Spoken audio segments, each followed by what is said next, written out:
गुप्त खजिन्याच्या शोधाची रोमहर्षक कथा. छत्रपती शिवाजी महाराजांवरती हिंदीमध्ये फार कलाकृती बनल्या नसल्या तरी अमराठी लोकांसाठी छत्रपती शिवाजी महाराज हे नाव काही नवं नाही. तर हॉटस्टारवर नुकतीच आलेली द सिक्रेट ऑफ शिलेदार्स ही वेबसिरीज महाराजांच्या शिलेदारांवर आणि काळाच्या ओघात विलुप्त झालेल्या खजिन्यांवरती आहे. प्रतिपत चंद्र या डॉक्टर प्रकाश कोरडे लिखित कादंबरीवर आधारलेली ही वेबसिरीज आहे. महाराज हे मराठी माणसाच्या आराध्य, अनेकांची निष्ठा त्यांच्या पायी. मराठी माणसाने लिहिलेली, मराठी माणसाने निर्मित केलेली आणि मराठी माणसाने दिग्दर्शित केलेली ही सिरीज आहे. तब्बल 6 भाषांमध्ये ही सिरीज बघता येणार आहे. 17व्या शतकात विजयनगरचा खजिना हिंदवी स्वराज्यासाठी महाराजांकडे देण्यात आला.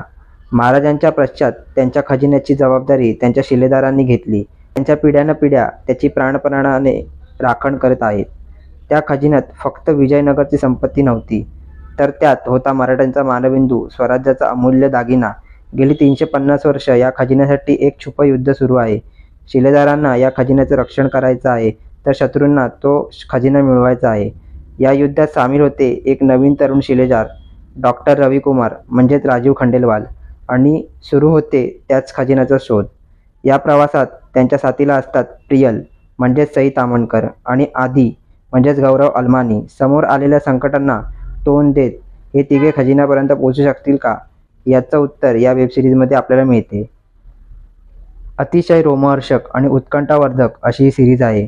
गोष्ट कुठेही रेंगाळत नाही, वेगवान पद्धतीने पुढे जाते. कास्टिंगही उत्तम जमून आलेली आहे. राजीव खंडेलवाल हा मुळात ताकदीचा अभिनेता आहे. त्याने त्याची भूमिका उत्तम निभावली आहे. मराठीत सई ताम्हणकर देखील आहे. यात मुख्य भूमिकेत ती दिसून येते. तिचे फाईट सिक्वेन्स देखील कमाल आहेत. दिलीप प्रभावळकर, आशिष विद्यार्थी या दिग्गज कलाकारांनी देखील त्यांची भूमिका छान वठवल्या आहेत. सिरीजमध्ये सुंदररित्या बदामी आणि रायगड पाहायला मिळतो. एकंदरीत सिरीजची सिनेमॅटोग्राफी उत्तम आहे. सुकेश विश्वनाथ याने ही शिवधनुष्य लीलया पेलला आहे. काही फ्रेम्स तर फारच छान जमून आले आहेत. ज्यावेळी रवीला महाराजांचा खंजीर सापडतो आणि तो खुद्द शिवरायांचा असल्याचं त्याला कळतं, तेव्हा तो भक्तिभावाने त्याला कपाळाला लावतो. हे पाहताना खरंच अंगावर काटा येतो आणि याचं कारण एक मराठी माणूसच समजू शकतो. महाराजांबाबतीत जे काही एक सेंटिमेंट आहे ते संपूर्ण सिरीज आदित्य सरपोतदार यांनी खूप छानरित्या जपलं आहे. मुळात असं शोधपट आदित्यचा खासियत आहे. फास्टर फेणे, झोंबिवली, मुंजा, ककुडा असे त्याचे काही काळात आलेल्या चित्रपटांमधून त्यांनी ते दाखवून दिलं आहे. मुंजा आणि आता secret of Shiledar. The secret of Shiledars हे बघताना जाणवलेली एक गोष्ट म्हणजे आदित्यला हिंदीत देखील मराठी पण अगदी योग्यरित्या मांडता येतं. हिंदी चित्रपटांमध्ये अभावानेच मराठी कुटुंब किंवा हिरो हिरोईन मध्यवर्ती भूमिकेत असते. त्यामुळे मराठी कल्चर हिंदीत फार पाहायला मिळत नाही आणि ते दिसलंच तर फार खोलात न शिरता गाडगीवरून ते दाखवलं जातं. पण आदित्य मात्र तसं करत नाही. छोट्या छोट्या गोष्टींमधून तो ते मराठी पण जपतो आणि त्यामुळे जसं आपल्याला इतर भाषिकांच्या कल्चरची माहिती चित्रपटांमधून मिळते, तशी मराठी संस्कृतीची माहिती अशा चित्रपटांमधून इतरांना नक्की मिळू शकते. संपूर्ण सिरीजमध्ये प्रसंगी बॅकग्राऊंडमध्ये कविभूषणांची, महाराजांची कविता ऐकू येते.